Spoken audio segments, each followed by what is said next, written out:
네, 안녕하십니까. 고종환 TV를 운영하고 있는 한국자산관리연구원장이자 한양대 특임교수로 있는 고종환입니다. 요즘은 이제 자주 찾아뵙고 있죠. 저도 마음 먹고 바쁜 시간 중에서도 짬을 내어서 여러분과 이렇게 소통하고 있습니다. 주변에 자주 제 유튜브를 잘 보고, 아직은 이제 많은 분들이 보고 있지는 않습니다만 좀 유익하다, 도움이 되었다, 또 유료 상담을 또 오시는 분들도 꽤 있습니다. 최근에 상담을 하다 보니까 좀, 좀 특이하다고 할까요? 좀 언론도 관심이 많은 부분이 이 대구와 세종시 집값, 그리고 이제 광명시 집값도 좀 내리고 있다, 이런 내용들이 새로운 소식으로 올라와 있습니다. 우선 대구 집값의 거품이 붕괴하고 있다라는 얘기가 많이 들리는데요. 12년 전에 나타났던 미분양의 무덤이 되는 게 아닌가, 이런 얘기까지 옵니다. 저는 그렇게까지는 생각하지 않는데, 어쨌든 대구 집값이 거품 붕괴라고 예단하기는 좀 일러요. 그러나 미분양이 나고 가격이 하락하고 있는 것은 분명한 사실로 보입니다. 근데 이제 대구 지역을 이제 첫 번째로 이렇게 살펴보면 2년 뒤에는 공급 물량이 지금 함께 늘어나고 있다는 점은 상당히 좀 우려된다라고 볼 수가 있죠. 그러니까 거래가 안 되고 가격이 약간 하락하고 있고 미분양이 좀 늘어나고 있고, 물론 이제 그 분양 청약 경쟁률도 낮아지고 있는 것은 당연하죠. 이러한 현상들이, 특히 미분양이 지금 2천 가구가 넘을 정도로 9월에 보면 늘어나고 있는 점들은 좀 예사롭지 않다. 그래서 대구에 계시는 분들을 저희 상담도 꽤 오시는데요. 저는 좀 다주택자 같은 경우에는 이제 좀 차익을 실현한다 그럴까? 좀 슬림화 전략도 필요하지 않나. 그리고 내 집 마련 계획을 지금 세우고 있는 분들은 이제 좀 급하게 서두르기보다는 조금 그 인기 지역, 그러니까 알짜 지역에서 나오는 알맹이가 있는 그 슈퍼 아파트, 제가 강조하죠. 살기 좋고 사기 좋은 그런 아파트를 선별해서 압축 투자하는 방식이 바람직하지 않을까 조언을 드립니다. 그리고 이제 세종시인데요. 이 세종시에 또 제가 많이 그 매일경제신문이나 조선일보를 통해서 많이 제가 세종시를 추천했었고, 최근 들어서는 제가 좀 반대 방향, 좀 가격이 하락할 수도 있겠다, 이제 최근에는 추천을 많이 하지 않았죠. 많이 올랐어요. 그래서 그런데 어쨌든 세종시도 최근 들어서는 좀 미분양 물량이 나오고 있고, 세종시 미분양 물량이 잘 안 나왔거든요. 그래서 그런 면에서 최근에 세종시의 미분양이 발생한 것은 상당히 이례적이다. 좀 우리가 관심 있게 지켜볼 대목이고요. 6년 10개월 만에 미분양 물량 120가구, 많지는 않습니다만 가장 큰 물량이다, 이러한 기사 분석도 있습니다. 제가 볼 때는 세종시는 앞으로 좀 부침이 좀 상당할 것 같아요. 근데 지금 파는 게 좋은가, 이 질문이 많이 저희 연구원으로 들어오고 실제 상담도 늘고 있는데요. 두 가지입니다. 하나는 세종시는 그동안 서울보다도 오히려 단기 급등에 따른 부담감이 있었고, 특히 또 서울에 있는 사람들이 많이 투자를 했던 대표 지역이죠. 다주택자도 꽤 늘었기 때문에. 그래서 어떻게 생각하면 단기 급등에 따른 조정이다, 이렇게 또 볼 수가 있고요.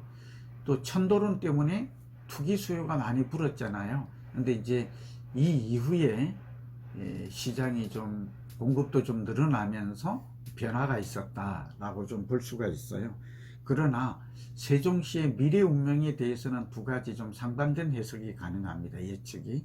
첫째는 좀 긍정적 측면이라면, 지금 대선을 앞두고 여야가 충청권에 공을 들이고 있잖아요. 소위 이 대선 주자들의 충청권, 특히 세종구의 굉장히 뜨겁다, 이런 거라. 충청권의 표심이 선거의 향방을 가른다, 뭐 캐스팅 보트를 쥐고 있다, 이런 말인데요. 그런 만큼 여야 후보가 이 충청권과 세종시에 대한 공약이 지금도 나왔지만 앞으로도 강해질 가능성이 높습니다.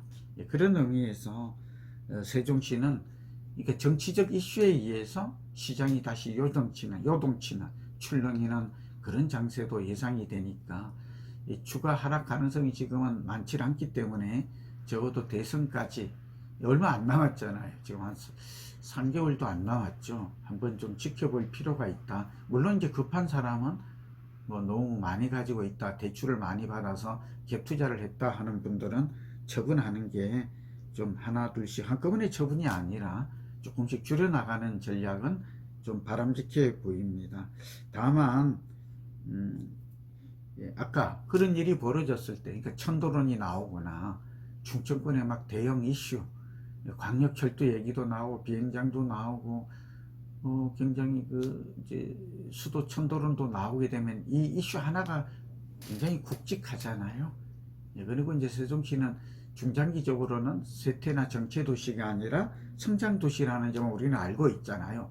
그러한 이슈들이 현실화되지 않아도 그런 점을 알 수 있고, 두 번째, 다소 좀 어두운 측면에서 본다면 이제 세종시뿐만 아니라 서울과 수도권도 사이클 측면에서 이미 집값이 6, 7년 이제 과도하게 상승했고 상당히 거품이 있는 것도 뭐 사실이고, 그렇죠? 객관적이다 이거죠. 그리고 부동산 경기가 내리게 되면 지금은 강남이나 마용성 이런 집값은 내리지 않고 변두리만 내립니다만, 과거의 경험을 보면 집값이 내리면 결국은 가장 먼저 가장 많이 올랐던 강남권마저도 우리는 자꾸 불패신화라고 말하고 그럴 리가 없다고 얼치기 전문가들은 얘기하지만, 이건 정말 과거의 그 경험이나 그 통계적 추이, 데이터 분석을 해보지 않은 사람들의 얘기거든요, 일부. 그러니까 적어도 한 30-40% 늘었던 경우가 2번이나 있었잖아요. 이런 걸 감안하면 세종시도 집값이 많이 3배 정도 올랐으니까 강남 못지않게 올랐기 때문에 결국은 사이클이 꺼지게 되면, 그러니까 상승 국면에서 하락 국면으로 전환하고, 또 거품이 붕괴되거나 또 금리가 급등하거나 위기가 오게 되면 사실은 강남 못지않게 많이 하락할 수 있다는 점도, 그러니까 이렇게 어두운 측면도 하락에 대한 리스크도 동시에 고려해서 지금은 판단해야 될 중요한 시점이다. 다만 대구와 다르게 세종시는 좀 내년 3월까지 좀 추이를 지켜보는 것도, 지금 비수기니까요. 이 비수기에 잘 팔리지 않아요. 계절적 요인으로. 이런 점들을 종합적으로 고려해서 선택하시면 도움이 될 거예요. 제가 지금 설집 찰집 책에다도 대구와 세종시의 현황과 미래 예측 대응 전략에 대해서는 또 이것뿐만 아니라 뭐 부산이나 광주, 대전과 같은 지방 도시도 좀 구체적으로 그리고 일목요연하게 정리되어 있기 때문에 살집 팔집 책도 한번 이런 기회에 불안한 마음에 또 애매모호한 시기에는 혼란스러운 마음도 정리하고 또 어떻게 대응하는 올바른 방향을 정립하기 위해서는 한번 책도 보시는 것도 큰 도움이 될 것으로 보입니다. 여러분 건강하시고 행복하십시오. 경청해 주셔서 감사합니다.